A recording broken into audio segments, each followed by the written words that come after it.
Olá, eu sou a Geise e este é o podcast Mães pela Graça.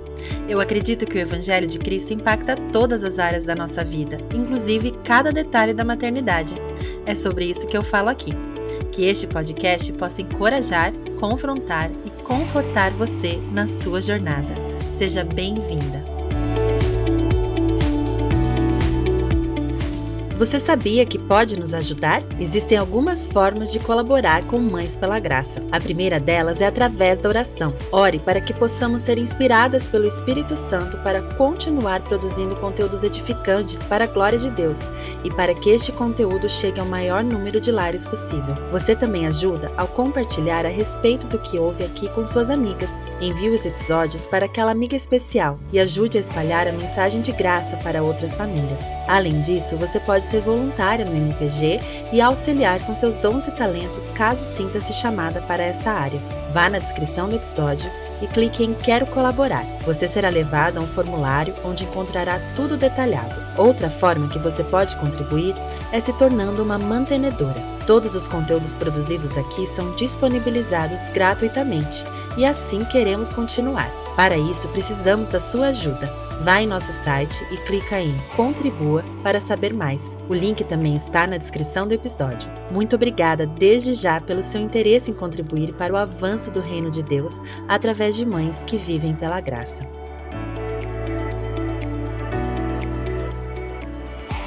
Um olhar materno sobre a Reforma Protestante. Hoje é dia 24 de outubro, estamos a uma semana do aniversário da Reforma Protestante e eu achei que seria um dia muito propício para nós falarmos um pouco sobre esse tema, aprendermos um pouco mais sobre o que é a Reforma Protestante dentro da história da Igreja. E para fazer isso, eu trouxe aqui uma convidada muito querida, a Cássia Mendes, para falar um pouquinho com a gente sobre como nós, mães, podemos, primeiro, aprender sobre esse tema, para daí transbordar sobre isso e ensinar os nossos filhos sobre esse importante marco na história da igreja. Seja muito bem-vinda, Cássia. Obrigada, Geise. Parabéns pelo trabalho lindo que você faz através do Mães pela Graça. Eu sou muito abençoada nesse podcast e estou muito feliz de estar aqui. Obrigada. Ah, muito obrigada, querida. E eu sou abençoada, eu acompanho você no Instagram já tem acho que uns 2 anos, mais ou menos. Acho que foi logo quando eu comecei o Mães pela Graça, eu achei muitas mães legais, assim. Esse tem sido uma bênção para mim, eu tenho aprendido muito com vocês.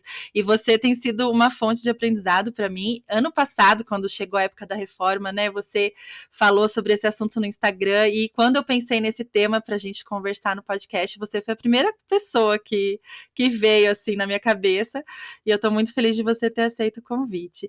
Querida, se apresenta um pouquinho aí para quem não te conhece, fala de você, da sua família, do seu ministério, conta tudo para nós. Sim.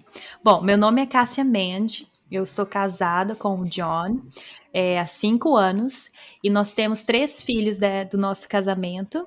Eu moro nos Estados Unidos, longinho da minha terra natal. As minhas crianças eu tenho uma menininha de 3 anos, um menino de 2 anos, e estou grávida agora de uma outra menininha para dezembro.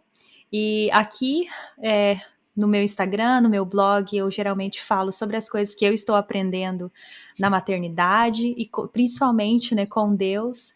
E aí é isso que eu repasso também através de lá. E aprendo com outras mães, assim como a Geise das Mulheres pela Graça, Mães pela Graça, olha só. E tantas outras mulheres que eu acompanho também e vejo como um canal de bênçãos, né? De crescer em comunidade, de andar em comunidade com outras mães, mesmo de tão longe, mas que sofrem, passam pelas mesmas condições, mesmos desafios da maternidade com Cristo, né? Que apesar de ser difícil, ao mesmo tempo é leve, é um fardo leve. Amém. E é muito bom, né, caminhar com o Senhor na maternidade. Eu sempre falo isso, né? Eu não sei como quem não conhece Jesus faz, porque se não fosse Jesus. Verdade. Ai, é muito bom ter Jesus, né, na nossa jornada. E, querida, então vamos entrar agora no nosso tema. Conta um pouco para nós como que você conheceu a teologia reformada. Você vem de berço de uma igreja reformada? Como que foi isso para você? Não, eu cresci em um lar cristão, cantando hino da harpa, com os meus pais fazendo devocionais, lendo histórias antes da gente dormir. Cresci tendo todo esse berço, né, rico da cristandade, mas apesar de toda essa base cristã, eu não tinha um conhecimento de coração do que era a salvação e do que era a obra redentora de Cristo na minha vida. Então, por toda a minha infância, adolescência e começo da vida adulta, eu tinha um olhar, né, para salvação como se fosse algo de obras. Eu deveria fazer algo para que eu pudesse ser merecedora da salvação, que nós não somos merecedoras, nunca seremos, não importa o quanto fizermos, não importa até se morrermos, né, por Cristo. Se não é a obra redentora de Cristo na nossa vida, nós não somos salvas. Mas eu não tinha ainda esse entendimento. Os anos se passaram, eu me tornei adulta e mudamos de cidade para que a gente pudesse fazer a faculdade. E encontrei uma igreja que tinha jovens que gostavam de estudar a palavra. E esses jovens rapazes e moças começaram a frequentar a minha casa com o meu irmão, porque a gente morava super perto da igreja. E lá a gente começou a estudar a palavra, estudar teologia, e eles começaram a fazer o seminário, então eles traziam os livros do seminário para a gente ler juntos, para a gente discutir. E lá nós deparamos com o termo doutrinas da graça. E começamos a estudar esse termo, doutrinas da graça, o que era. Depois começamos a entender sobre as 5 solas. E nós nos colocamos num ambiente realmente de aprendizado. E começamos a realmente ler a Bíblia. Imagina, vários jovens sentados lendo a Bíblia. Então eu vejo que foi um trabalhar do Espírito Santo também, nos alcançando a todos nós, porque todos nós também pensávamos que a salvação era por obras. E aí, com o tempo, nós começamos a ler a Bíblia e nós começamos a questionar o que estava sendo pregado no domingo na igreja. Então, a pregação do domingo era sempre algo relacionado à prosperidade, ou relacionado à autoajuda para aquela semana. E quando a gente voltava na Bíblia, a gente via que não era aquilo que o Senhor queria, que nós, como cristãos, que nós, como filhos de Deus, entendêssemos, né? Que nós precisávamos entender a cruz, que nós precisávamos entender realmente o evangelho da salvação, né? E a gente levou as nossas dúvidas para esse pastor local, e esse pastor local não soube nos responder e pediu para que nós saíssemos da igreja, porque ele não soube explicar, né, de onde vinha a nossa salvação e muitas outras questões que nós tínhamos relacionado à pregação. E aí a gente orou, o nosso grupo de jovens era 6 jovens, nós oramos e encontramos uma igreja reformada, e todos nós fomos para essa igreja reformada, e lá o pastor nos acolheu e respondeu todas as nossas dúvidas e deu mais uma pilha de livros para a gente estudar. E através desse pastor nós conhecemos o R.C. Sproul, John Piper, vários outros preletores, né, pregadores, que você pode encontrar também no YouTube.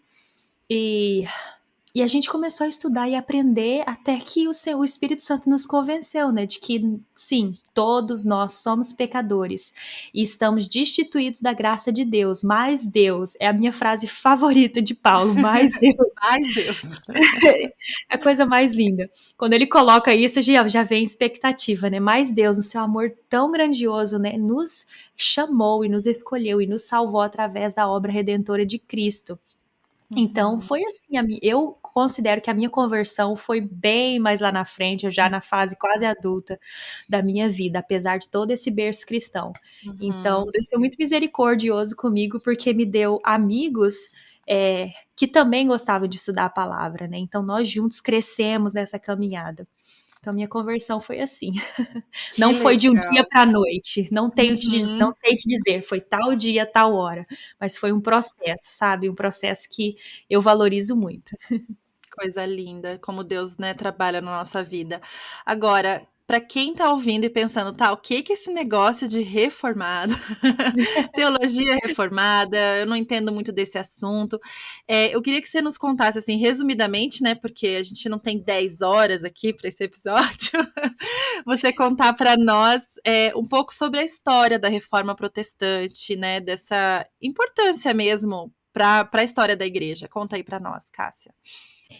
Geise, primeiro eu quero dizer que eu estou passando isso com muita humildade no meu coração, de uma mãe que gosta de estudar, de uma mãe que gosta de ler, porque aprendendo eu também posso ensinar para os meus filhos. Então eu quero que, se qualquer ouvinte se sentir magoado ou não entendeu, que me procure com humildade também, eu vou tentar responder, tá bom? Legal, então, legal. Não estou aqui como a dona da verdade, pelo contrário, eu aprendo muito através da sua vida, através de vida de outras mães. Então, vou tentar, com a graça de Deus, fazer um resumo da Reforma Protestante, que é muita coisa, né? Tem muita teologia por trás disso, né? Então, tudo começou, na verdade, a gente considera esse começo por Lutero, mas começou muito antes, né? Com vários pré-reformadores que começaram a questionar ensinamentos da única igreja que existia, né? Que era a Igreja Católica. E esses pré-reformadores, eles não tinham, muitas vezes, não teve o recurso que Martinho Lutero mais tarde teve para espalhar, né, essa verdade, né? Então, esses pré-reformadores, muitos deles foram açoitados, mortos, convencidos de voltarem atrás. Mas, em 1517, o monge Martinho Lutero, na graça de Deus, né, e no tempo oportuno de Deus, ele, sem a intenção, ele conseguiu fazer com que essa reforma se espalhasse por toda a Europa e depois pelo mundo inteiro. Quem foi Martinho Lutero, então? Martinho Lutero foi um monge agostiniano e ele também sofria com essa dúvida. Como eu sou salvo? Como eu sou justificado pela fé? Ele não entendia que a salvação era por Deus pela fé em Cristo Jesus. Então ele ainda achava que a salvação era por obras, então ele sofria muito com isso, porque ele olhava para ele mesmo ele sendo um monge agostiniano, que pagava, né, todos os votos e tudo mais, ele se sentia imerecedor desse amor de Deus. Então ele começou a estudar as escrituras, ele começou a ler as escrituras, e naquela época a Bíblia não era algo traduzido para a língua dos plebeus, não era algo que todos tinham acesso. Então, somente quem tinha acesso à biblioteca das universidades ou das igrejas poderiam ler a Bíblia, ou que entendesse de latim, né?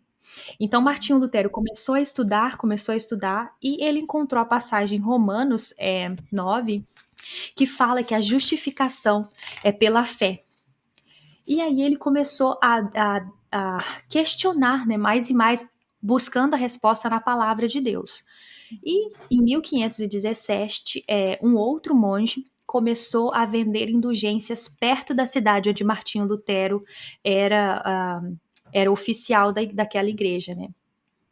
E Martinho Lutero era contra a venda das indulgências, porque apesar dele ainda não se considerar merecedor da graça de Deus, ele lia na Bíblia que a justificação era por fé, não por obras, para que ninguém se glorie.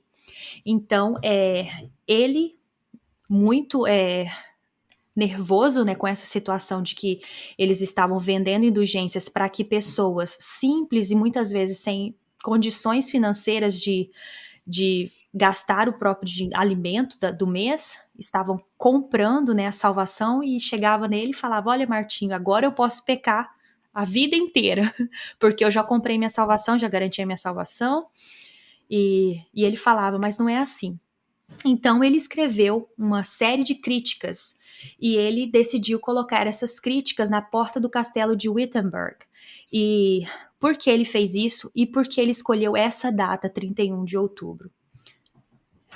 Ele escolheu essa data porque no outro dia, no 1º de novembro, era o dia de Todos os Santos. E na tradição cristã, o 1º de novembro era um dia que todos da comunidade se reunia para ir à igreja, para se lembrar dos mártires, das pessoas que padeceram por Cristo, para se lembrar dos santos e tudo mais. Então ele tinha certeza que naquele dia, no dia 1º de novembro, uma grande comunidade iria se reunir nas portas do castelo de Wittenberg para ouvir, né, a missa, para ouvir a reunião.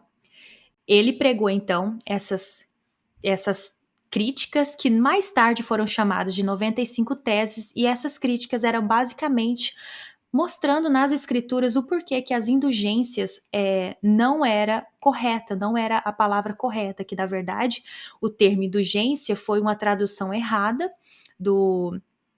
e a tradução correta era arrependa-se.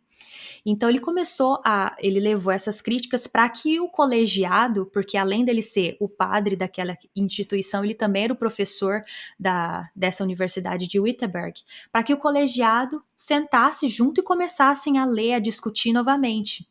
Ele não tinha a menor intenção de que ocorresse uma quebra ou que ocorresse uma saída, né, que as igrejas se dividissem. Não era essa a intenção primordial de Lutero.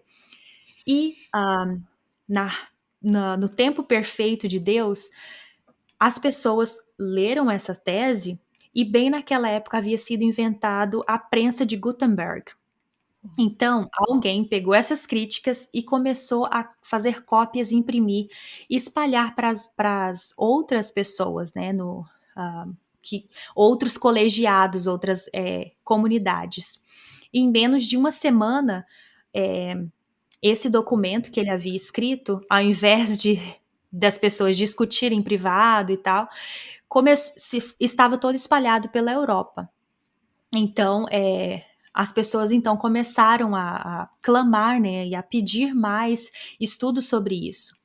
Martinho Lutero aí tem toda uma sequência de história, mas ele precisou fugir porque ele começou a ser perseguido. Ao invés de ter uma discussão teológica sobre o tema, começaram a fazer a perseguição contra ele, a vida dele então estava em perigo.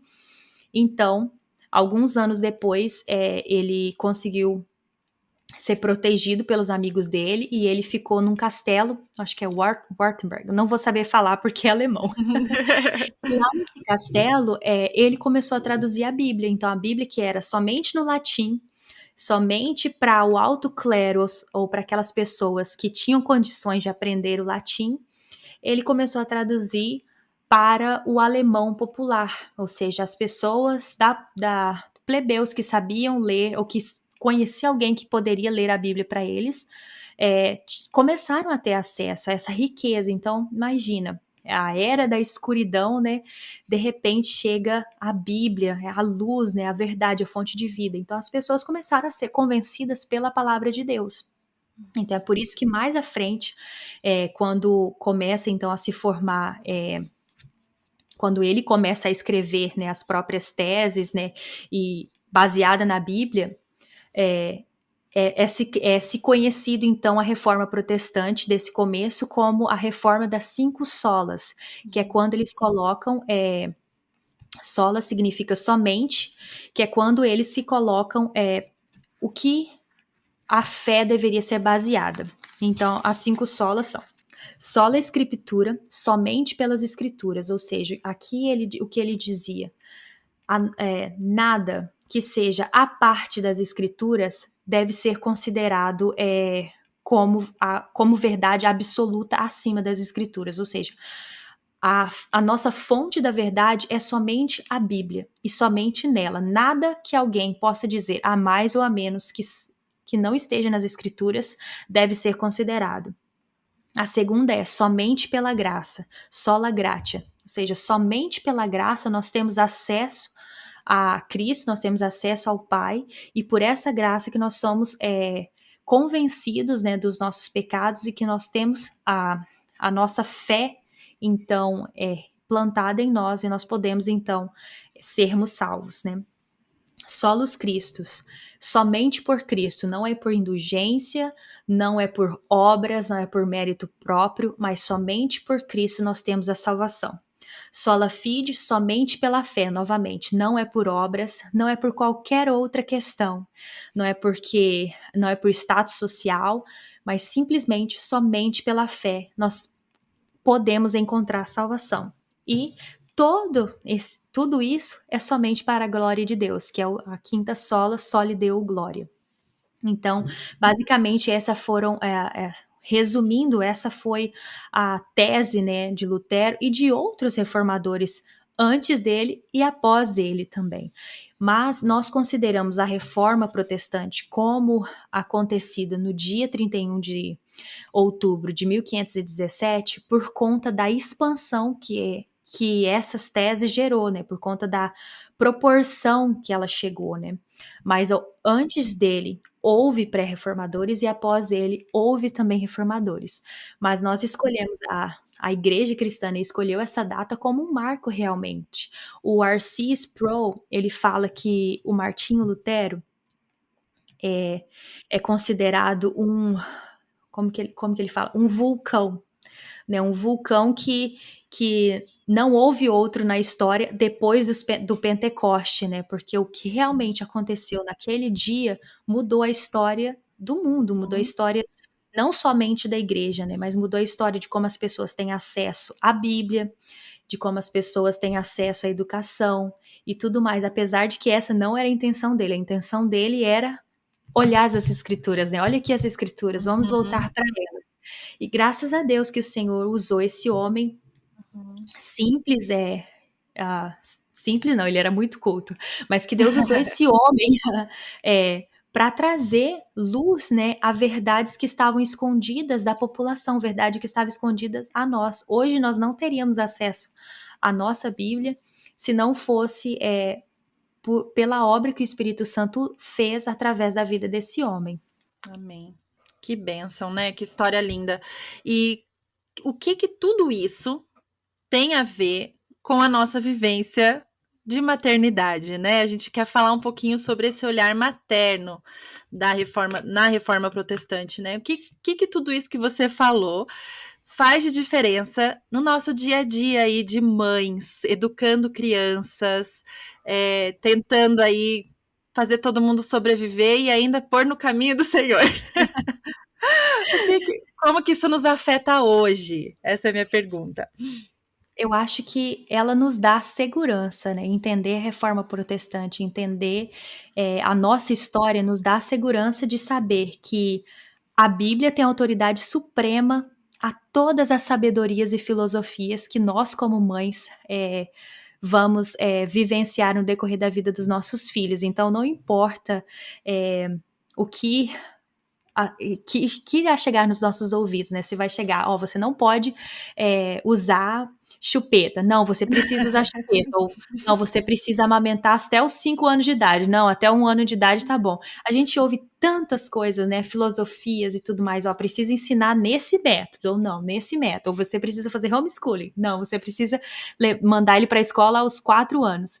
Não importa. A Bíblia, ela é acima de tudo isso. Então, não importa qual é o conflito que nós, como mães, passamos durante a vida dos nossos filhos, a gente sempre tem esse conforto de que a gente pode voltar para a palavra. E lá nela, a gente vai encontrar a resposta. E a resposta pode ser que, para minha família, eu irei glorificar o Senhor, não sei, dando de mamar para o meu filho até os 5 anos.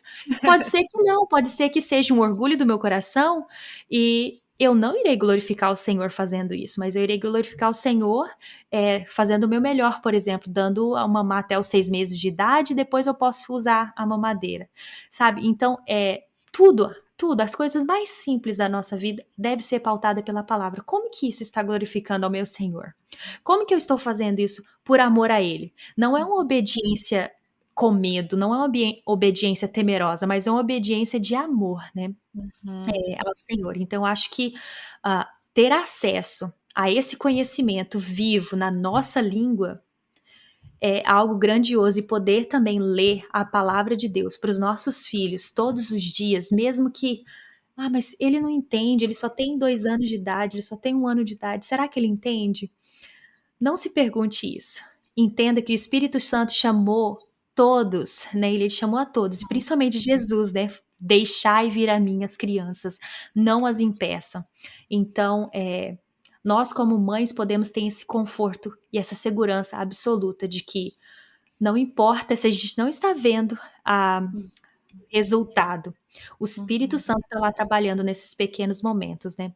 Sim. Então, acho que a reforma, ela nos dá esse conhecimento de que nós podemos descansar, sabendo que não precisamos e não seremos perfeitas, que as nossas boas obras não enaltecem o nosso valor perante Cristo, e que nós não precisamos de ter lares perfeitos, filhos perfeitos, nós sermos a esposa perfeita para merecer, né, a nossa salvação, que o único que nos torna dignos é somente Jesus, através da consumação e sacrifício dele no Calvário, e já foi feito, é algo que já aconteceu. Então não é algo que ainda estamos no processo, né? Nós já fomos justificadas e agora, como justas perante o Senhor, porque éramos pecadoras, mas como justas por causa do sangue de Cristo que nos cobriu, nós então podemos caminhar sendo santificadas todos os dias. E sabe, Geise, essa questão da santificação é algo que eu aprendi recentemente com meu esposo. Ele está fazendo um estudo na nossa igreja sobre Gálatas. E aí, ele, estudando sobre isso, ele trouxe à mente, né, os nossos corações, isso eu falei, uau, obrigada, Senhor, por me revelar isso hoje já, né? De tão velha, né, já o Senhor me revelar. Que é o seguinte, a santificação, ela não é algo que acontece 100%. Hoje eu sou santa, amanhã eu sou santa, sabe? 100% eu sou santa. Não, nós somos. Hoje eu posso ter o fruto do Espírito da paciência, o Senhor pode ter colocado nessa temporada da minha vida o fruto do Espírito da paciência, eu estou trabalhando nele. Mas pode ser que a temporadas futuras a chuva não venha, esteja em tempo de seca, e eu precisarei muito mais das forças do Senhor e do Espírito Santo para que eu seja mais paciente, para que eu seja mais amorosa, ou seja, qualquer que sejam os outros frutos do Espírito, né? Então a santificação é um processo. E eu acho que tudo isso veio da contribuição do que aconteceu para que nós possamos ter acesso à Bíblia. Então, nós Sim. podemos ter certeza que, mesmo que hoje eu fale não sendo paciente, ou que eu fale não sendo alegre, né? Porque a alegria também é um fruto do Espírito, ou que eu fale através de ter falado uma palavra mais dura, eu posso ter certeza que a minha salvação não está garantida no que eu fiz, no que eu faço, mas está garantida no Senhor. E aos pés do Senhor a gente volta novamente, Senhor, me purifica, me santifica novamente. E Ele vai todos os dias nos santificando e ao mesmo tempo, nessa atmosfera, né, que nós estamos passando para os nossos filhos, eles também vão aprendendo com os nossos erros, né? Vão aprendendo com as nossas falhas. Filho, me perdoa, porque hoje a mamãe não estava paciente, hoje a mamãe não fez de acordo com, não estava andando dessa maneira. E eles também estão aprendendo com essas falhas, né? Que quando eles nos olham, eles não veem uma mãe perfeita, mas eles veem uma mãe falha, mas que depende totalmente da graça de Deus. E essa graça é tão abundante que perdoa, né, esses nossos erros. Tudo isso é para a glória de Deus, né? Amém, amém. Um dia desses eu li que nossas famílias e, assim, tudo que fazemos, claro, nosso propósito como cristãos é glorificar o nome do Senhor, né? Mas nem sempre é do jeito que a gente gostaria que fosse, né? Às vezes Deus nos coloca em jornadas, por caminhos que não seriam o que a gente mais gostaria, mas através disso o Senhor vai ser glorificado também, né? Então, muitas vezes, né? Às vezes as ouvintes estão aí pensando, poxa, mas a minha família é muito diferente da delas, né? Nós não temos essa estrutura familiar, marido cristão, que serve na igreja, né? Que tá ali acompanhando, que ajuda no discipulado dos filhos. Mas eu quero só lembrar, né, que o Senhor pode usar a sua vida, né? Que você aí que está nos ouvindo, para a glória dele, do jeito que você, na circunstância que você vive hoje, né? Porque é para a glória dele, tudo é para a glória dele, e nem sempre, muitas vezes eu diria, não é do jeito que a gente espera. Até, né, quando a gente pensa assim, nossa, meus filhos não se comportaram do jeito que eu gostaria, né? Mas aquele erro, aquela falha, aquele momento em que os pecados todos ficaram bem visíveis, também pode ser usado para a glória do Senhor, né? E esse É verdade. entendimento nos traz assim uma leveza tão grande, porque não é sobre nós, né? É sobre o Senhor. A nossa É família verdade. existe para glorificar o Senhor do jeito que Ele deseja usar a nossa família. E por isso que as famílias são tão diferentes umas das outras, né? E glória a Deus por isso. É Assim como você verdade. falou, cada um vai fazer uma escolha diferente, cada mãe vai ter um jeito de educar, e isso tudo glorifica o Senhor, né? Isso É tudo mostra aí para as pessoas como o Senhor é soberano sobre Uhum. todos os conselhos que existem por aí para nós mães, né? Isso é muito, muito legal. Agora, você sempre, eu já vi você falando algumas vezes sobre ensinar isso tudo para as crianças, né?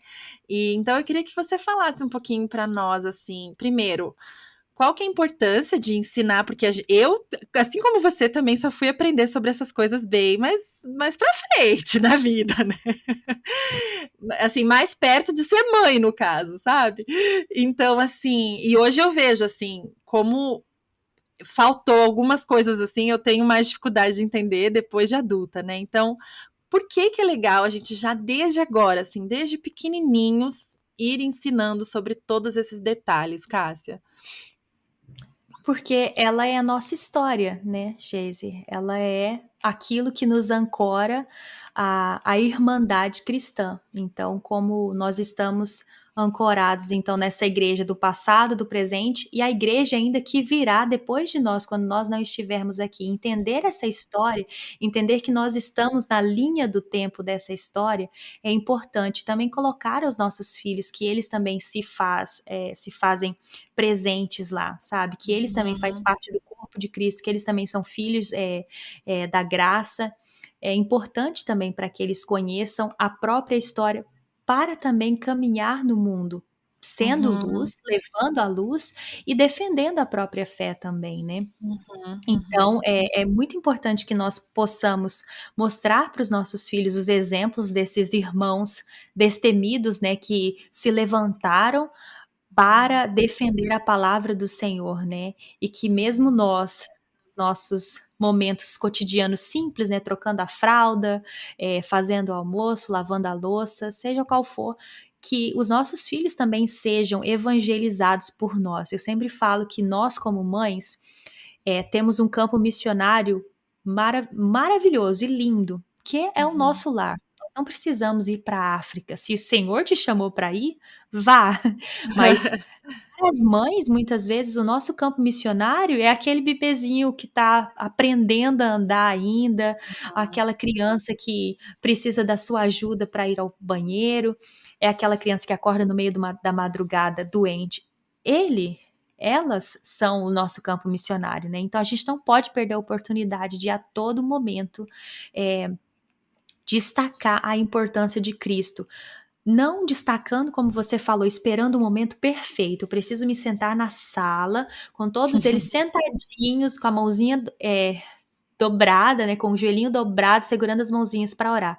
Não, não espere o momento perfeito. Faça no momento que for. Se você estiver lavando as vasilhas e o Senhor te inspirou a cantar uma canção, cante, porque é isso mesmo, é para a glória do Senhor, né? Qualquer momento da sua vida é para a glória do Senhor. Tanto que essa é a primeira pergunta do Catecismo de Westminster, né? Uhum. Qual é deixa eu só Propósito. qual o propósito, né, de todo homem? Qual o fim principal do homem? Isso. O fim principal do homem é glorificar ao Senhor e fazer Ele conhecido e gozar da sua presença. Então, não importa, né? Quando nós lemos a Bíblia, a gente vai ver exemplo de inúmeros heróis da fé, de inúmeros cristãos que cantavam na prisão, num Uhum, ambiente totalmente insalubre, escuro, frio, e eles estavam cantando. Eles não estavam esperando o momento perfeito, né?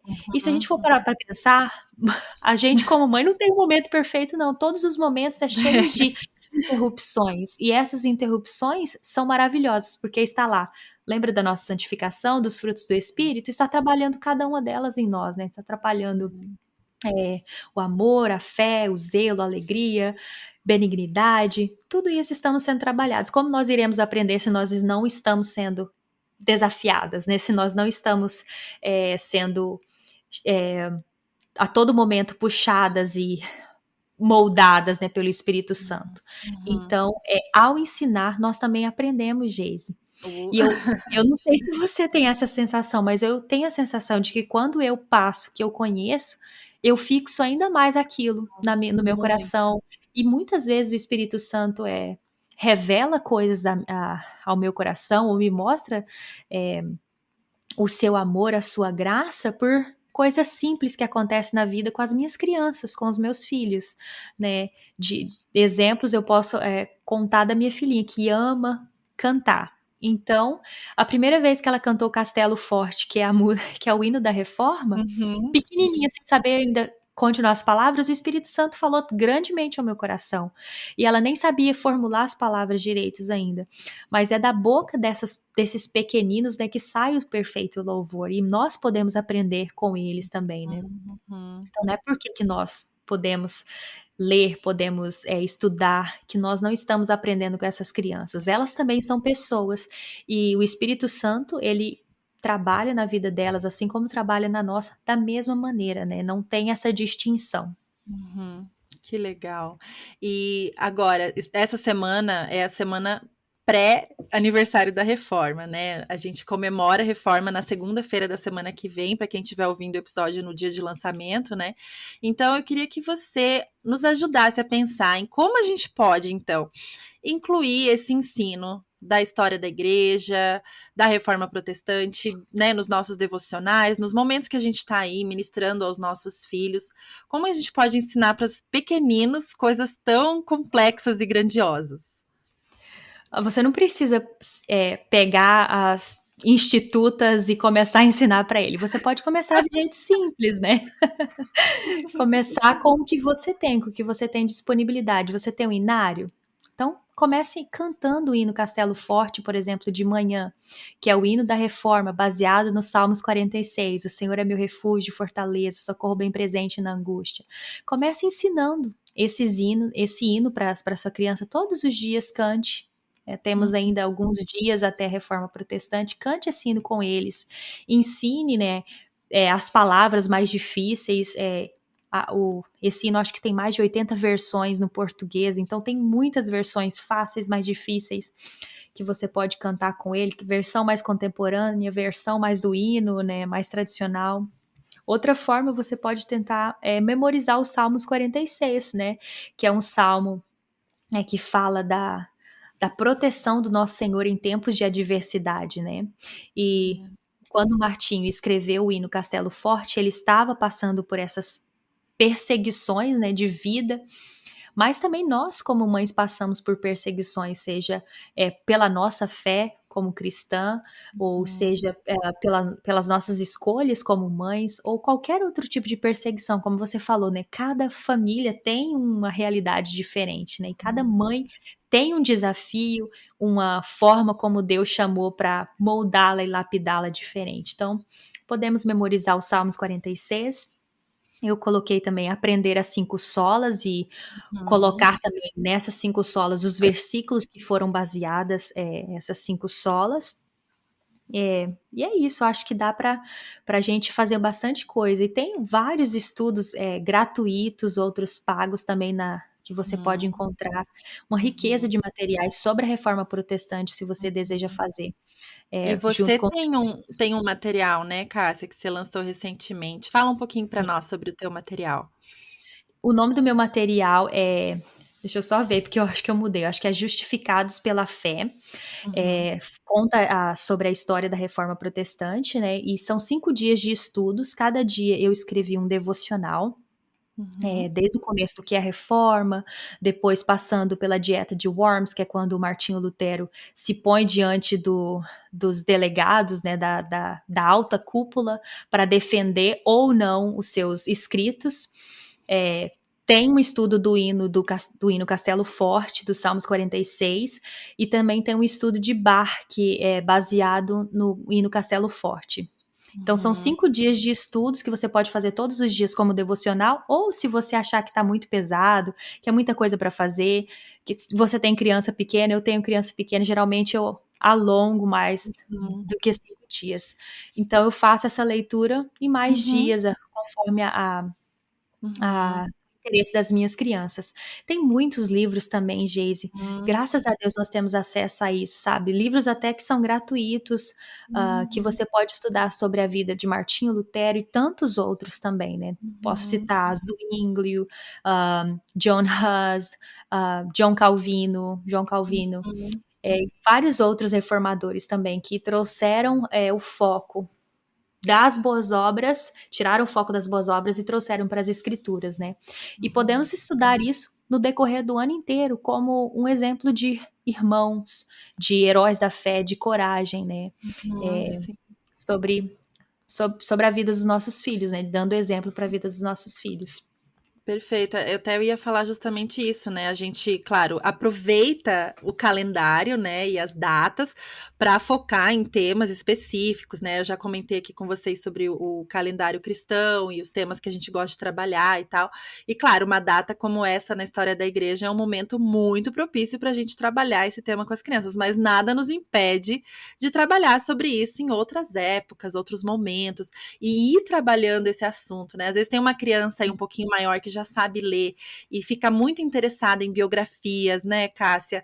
Esse tipo de assunto. Poxa, por que não pegar aí os reformadores e deixar essa criança aprender sobre isso, né? É verdade. Então, assim, pegar esse gancho aí que a Cássia tá dando, né? Esse material que a Cássia tem, só para dar um start aí, mas que isso seja um assunto que vá realmente permeando as nossas conversas com os nossos filhos, né? Isso que você falou das crianças se sentirem inseridas na igreja, né, na história da igreja, na grande história de Cristo, né, da salvação, isso é tão rico, né, assim, delas se sentirem parte. Esses dias o meu filho falou, a gente estava conversando sobre as cartas de Paulo, né, que Paulo mandou as cartas para a igreja, e a gente já tinha falado bastante sobre a conversão de Paulo, ele acha essa história, né, lógico, né, é muito massa, né? Quem não acha Sim. essa história maravilhosa, né? Então, assim, e ele ficou encantadíssimo com essa história, ficou assim, meio que obcecado com esse assunto, sabe? Aí esses dias a gente tava, né, conversando, assim, sobre quando Jesus voltar e não sei lá o que vai acontecer. Daí ele olhou assim para mim de repente e falou assim: mãe, o Paulo também vai estar lá, né? Assim, sabe? Tipo, eu nem tinha pensado em falar isso pra ele, sabe? E ele falou assim: o Paulo vai estar lá, né, mãe? Eu vou conhecer o Paulo. Aí eu falei: sim, filho, a gente vai se encontrar com todas essas pessoas, né? Eles são nossos irmãos na fé, né? E tal, somos parte da mesma família, da mesma história. E eu fiquei arrepiada, assim, quando eu pensei: poxa vida, a gente às vezes acha que a gente está tão acostumada com essa informação, eu acho, sabe, com essas coisas. E quando a gente está ensinando para os nossos filhos, isso volta a ser uma coisa viva para nós de novo, assim, né? Às vezes a gente vai, se acostuma, aham, o Paulo fez isso, fez aquilo, aham, normal, né? E daí quando a gente vai contando, né? E de novo, a história da reforma que você acabou de compartilhar, imagina, quando a gente for contando essas coisas para os nossos filhos, que riqueza, isso vai voltar a queimar no nosso coração também o desejo de falar do evangelho e o desejo que Jesus volte, né? É verdade. E que a gente possa ir lá, encontrar com Cristo. E sempre eu reforcei com ele, mas você não vai nem querer saber de ver o Paulo, porque você vai ver Jesus, né? Aí ele assim, nossa, mãe, é verdade, né? E a gente fica assim, né, sonhando em como vai ser. Daí outro dia ele falou, meu, e o Moisés também, mãe? Oh, o Moisés também! Ficou todo empolgado. Então, assim, Verdade. é tão gostoso, sabe? Queridas ouvintes, não percam a oportunidade de falar sobre essas coisas com os filhos. É, assim, a gente aprende muito mais do que ensina, e é realmente um dos maiores privilégios, eu acredito, de ser mãe, né? De poder realmente instruir essas crianças no caminho do Senhor.